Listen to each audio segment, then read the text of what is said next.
স্বপ্ন, সেই স্বপ্ন পূরণ করা।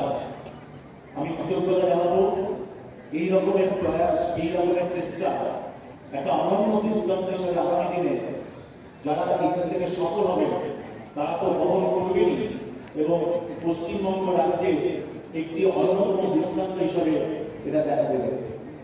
আমি বলতে চাই যারা আজকে এখানে এসেছেন, একটা খুব গুরুত্বপূর্ণ সময় আপনারা এসেছেন। এটা আর 4-5টা সেমিনারের মতো নয়। যারা আজকে কলেজে বা স্কুলে পড়াশোনা করছেন, স্কুলে নিশ্চয়ই ডিগ্রি চাই, কলেজে নিশ্চয়ই ডিগ্রি আপনাদের দরকার, কিন্তু ডিগ্রির পরে কিভাবে প্রতিষ্ঠিত হবেন সেই ভাবনা চিন্তা আজকের থেকেই করা উচিত কিন্তু।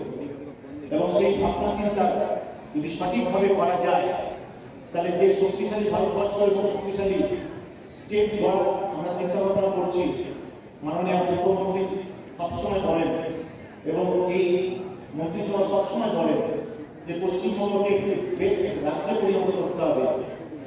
আপনারা প্রায়ই বলেন যে বিভিন্ন জায়গায় আমরা জাস্টিস চাই, নিশ্চয়ই জাস্টিস তো চাইবই, কিন্তু যদি আমরা ডাব্লিউবিসিএস অফিসার, আইএস এবং আইপিএস হতে পারেন এবং কেন্দ্রীয় সরকারের বিভিন্ন জায়গায় নিজেদের প্রতিষ্ঠা করতে পারেন, তাহলে ছোটবেলা থেকে যে অভাব দেখেছেন, যে খিদে দেখেছেন, যে ভাবনা দেখেছেন, তাতে আপনারা সাহায্য করতে পারবেন এবং এইভাবে একটি শক্তিশালী রাজ্য গড়ে তুলতে পারবেন।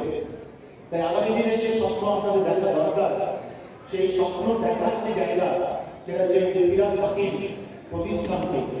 আমি বলবো আগামী দিনে এইভাবে আপনারা চিন্তা ভাবনা করবেন স্কুল জীবন থেকে।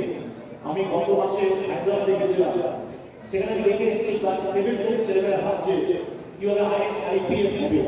তাই আপনাদের কাছে সুবর্ণ সুযোগ রয়েছে, কেন আপনারা জিওগ্রাফি করবেন, হিস্ট্রি করবেন, ফিজিক্স কেমিস্ট্রি করবেন, শক্তিশালী হবে প্রতিটি রাজ্য, আর তাদের প্রতিটি রাজ্য শক্তিশালী হবে, শক্তিশালী হবে ভারতবর্ষ।